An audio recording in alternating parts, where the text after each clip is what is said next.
Well, here we go, lads and lasses. It's plenty of talk once again about this man, Sandro Tonali, and also plenty of talk going around about, of course, this guy as well, Bruno Guimaraes.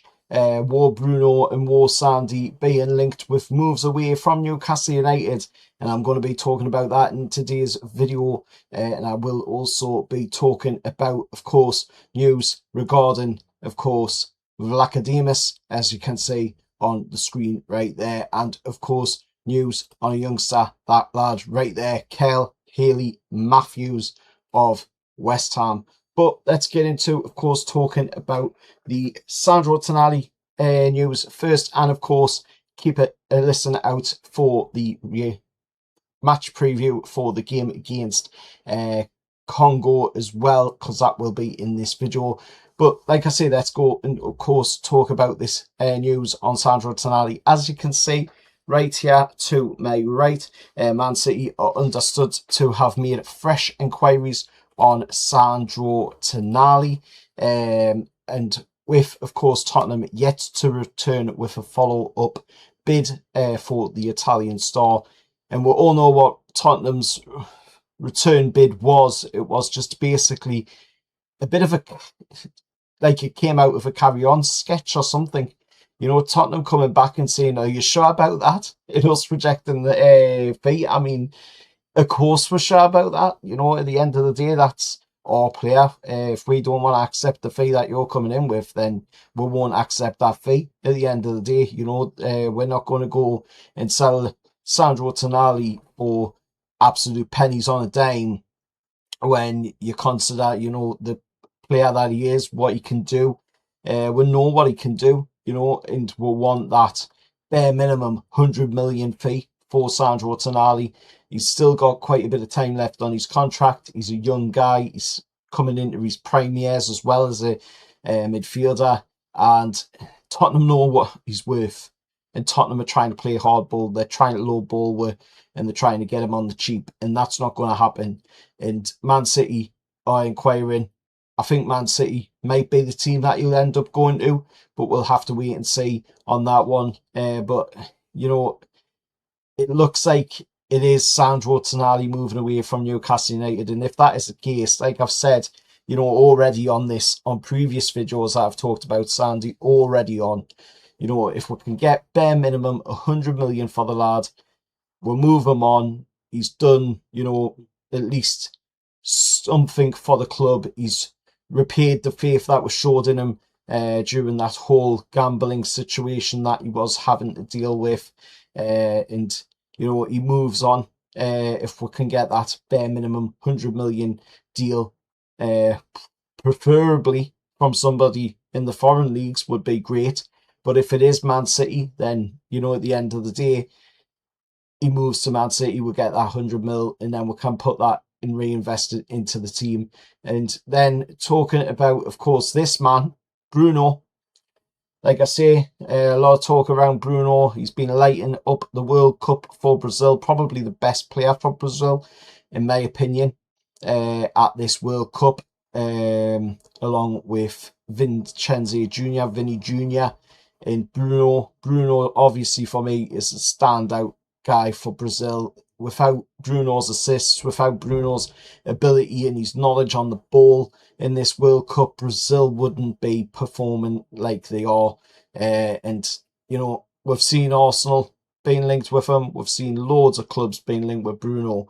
But I just don't see Bruno going out the door at Newcastle United. The club have said themselves, you know, he's not for sale. And rightly so, because he is our captain. As I've said on many videos already about Bruno, he gets the city, he's king of Newcastle United, and he will not be going anywhere.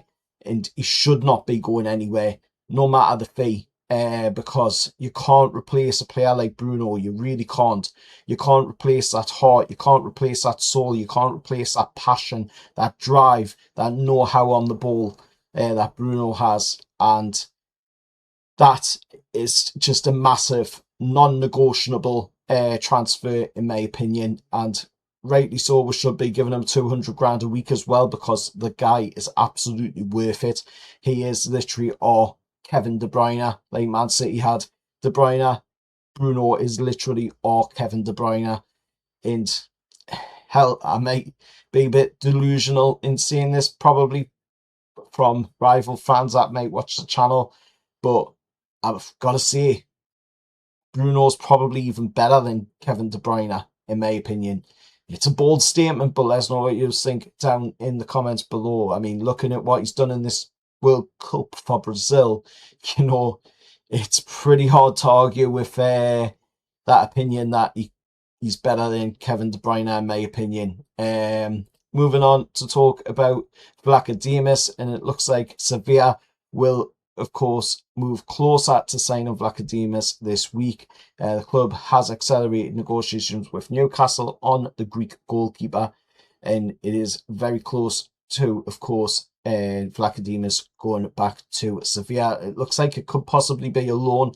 Hopefully there's some sort of option to buy in there as well, and we can maybe, offload him to Sevilla and make a bit of money on top of it and get that deal done. And then there's this lad right here, Kyle Haley-Matthews. It looks like Newcastle, as you can see by Magpie Media's post here, Newcastle have completed a deal, or going to complete, hopefully, a deal for the 16-year-old right back from West Ham, and as the first of many academy deals this summer, you've got to be looking at it, and thinking that it's a pretty good deal. We're getting a lot of really good players coming through into the academy from other academies, and we're looking at bringing in that youthful demographic. That's something that, Ross Wilson and Suds and the transfer team are working tirelessly on, to bring in them kinds of talents, because it's about the future as well as the present. And looking at what we've got coming through the academy, we have some absolutely amazing talents come through the academy, the likes of Charlie Robinson. We've got the likes of, just so many really great players coming through the ranks at Newcastle United right now in the academy. And it's just a one to watch at the moment. It really is. The academy is a one to watch, and there's another lad that will be joining, or has already joined. I think that's pretty much what is being said there, that he has joined Newcastle United. If it isn't, then do correct us down in the comments below. But just a really, really good deal there, bringing in a young lad from, of course, West Ham academy and coming to Newcastle United. Hopefully that we'll see, play on the first team stage at some point down the line.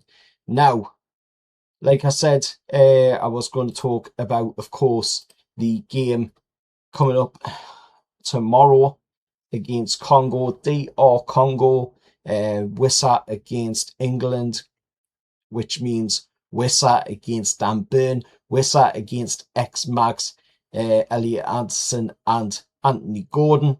And Wissa has been on some really, really good form for DR Congo, so I think we're going to have to keep our eye on him when we play them tomorrow, of course. And hopefully we can see ourselves go through. If we do, then we are going to be sitting in a very comfortable place, I've got to say, for, of course, the World Cup, because the teams that we've got to face after DR Congo, it's really looking good if we can just continue to put in good performances like we did against Croatia in that second half. We kind of ended on a little bit of a flatter note, however, in the games against, of course, Ghana, and the game, of course, against Panama, where it was really flat in the games. Yes, we won the game against Panama 2-0, but the game against Ghana was really, really flat, ending in a draw. We should have really come away from that game with a win. We should have come away from the Panama game with even more than a 2-0 win as well. But we've got to start hitting that ground running. We've got to start firing on all cylinders if we want to make it as far through this World Cup as possible. And I think it's going to be an interesting game tomorrow when we take on DR Congo in the World Cup last 32 of course leg. And let's see, you know, how far we can go. Let's see how far we can make it. You know, who knows? Maybe it could be coming home. Maybe it is maybe's. Oh yeah. Let us know your thoughts down in the comments below, and let us know your thoughts on everything else said in this video today. And I'll see you all in the next one. How are the lads? And how are England?